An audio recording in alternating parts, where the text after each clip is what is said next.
By the late 1880s, a message of hope spread across the Great Plains.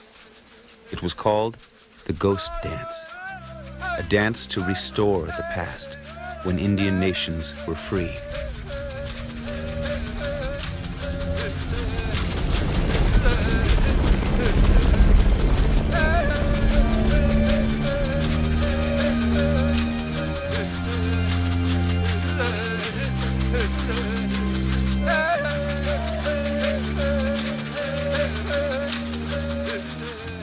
They danced without rest, on and on.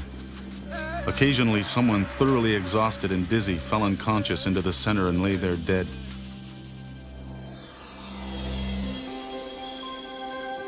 The visions ended the same way, like a chorus describing a great encampment of all the Lakotas who had ever died, where there was no sorrow, but only joy, where relatives thronged out with happy laughter.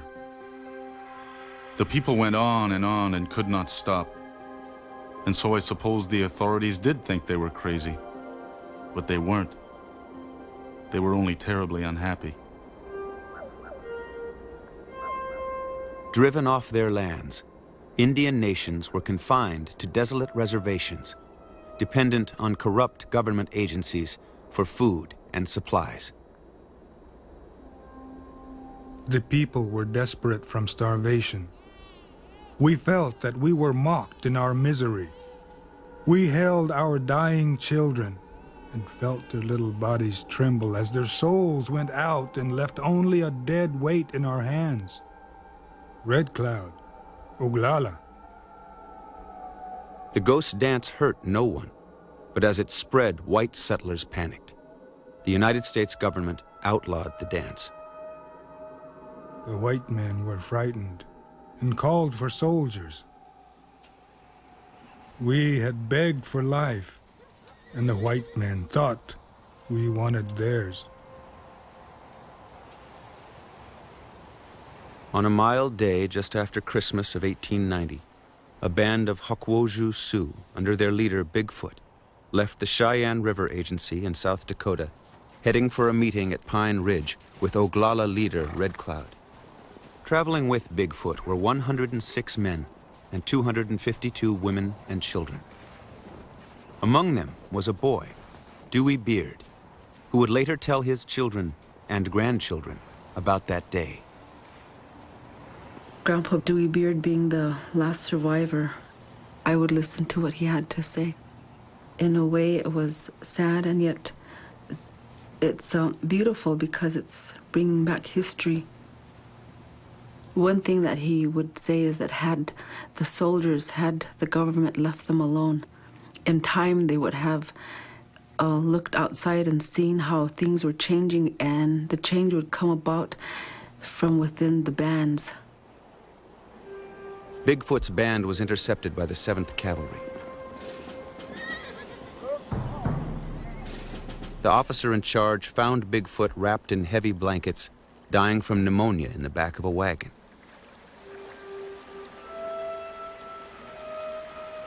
Bigfoot was ordered to make camp along Wounded Knee Creek. In the morning, his people would be stripped of their weapons and escorted to Pine Ridge. Bigfoot made assurances of his peaceful intentions, and the band made camp. He's a peaceful man. He's always say that think about the elderly, think about the children and the woman, and don't start the trouble. Morning broke after a sleepless night surrounded by soldiers. Hokwoju witnesses would later recall what happened next. Bigfoot, who was sick, came up with a flag of truce tied to a stick. Dewey Beard. As soldiers trained their guns on them, Bigfoot and his men brought forth all their weapons, placing them near the white flag of truce Bigfoot had planted in front of his lodge. The soldiers then searched their tents and wagons for arms, even confiscating cooking and sewing tools.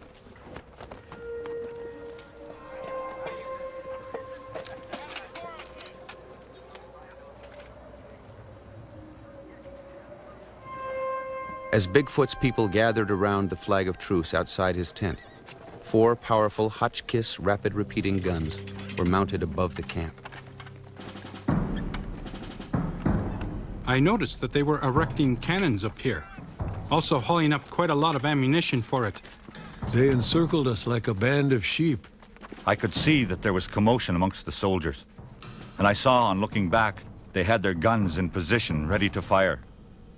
Thomas Tibbles, a white reporter who followed the troops to Wounded Knee, recorded what happened next. Suddenly I heard a single shot from the direction of the troops. Then 3 or 4, a few more, and immediately a volley. At once came a general rattle of rifle firing, then the Hotchkiss guns. An awful noise was heard, and I was paralyzed for a time. Then my head cleared, and I saw nearly all the people on the ground, bleeding. My father, my mother, my grandmother, my older brother, and my younger brother were all killed. And he saw his mother walking toward him. She was walking along, and she was shot. Dewey, she said, keep walking, my son. She said, keep going. She said, I'm going to die. And that was the last time he saw his mother. The women, as they were fleeing with their babies, were killed together, shot right through. And after most of them had been killed, a cry was made that all those not killed or wounded should come forth, and they would be safe. Little boys came out of their places of refuge, and as soon as they came in sight, a number of soldiers surrounded them and butchered them there. American Horse, Oglala. The firing continued for an hour or two, wherever a soldier saw a sign of life.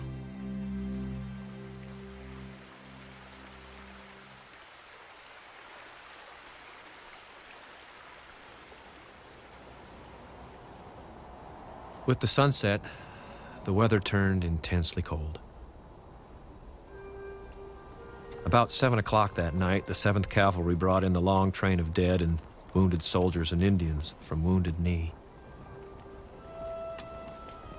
49 wounded Sioux women and children had been piled into a few old wagons. The wounded Indian women and children were eventually carried into an agency church, where they lay in silence on the floor beneath a pulpit decorated with a Christmas banner reading, "Peace on earth, goodwill to men."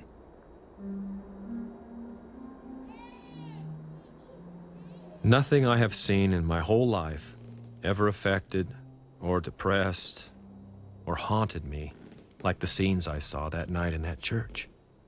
One unwounded old woman held a baby on her lap.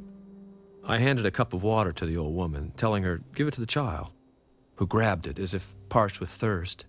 As she swallowed it hurriedly, I saw it gush right out again. A blood-stained stream through a hole in her neck. Heartsick, I went to find the surgeon.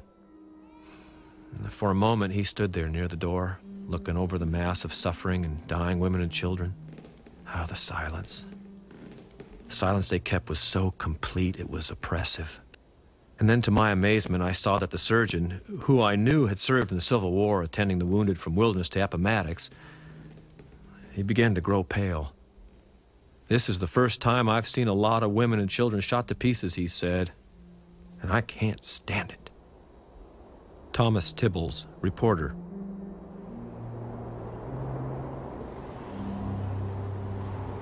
For 3 days, the frozen bodies of the dead, including Bigfoot, lay where they fell at Wounded Knee. Finally, the army dug a large trench at the massacre site. Then, as they collected the bodies, a blanket was seen moving. Beneath it, snuggled against her dead mother, was a baby girl.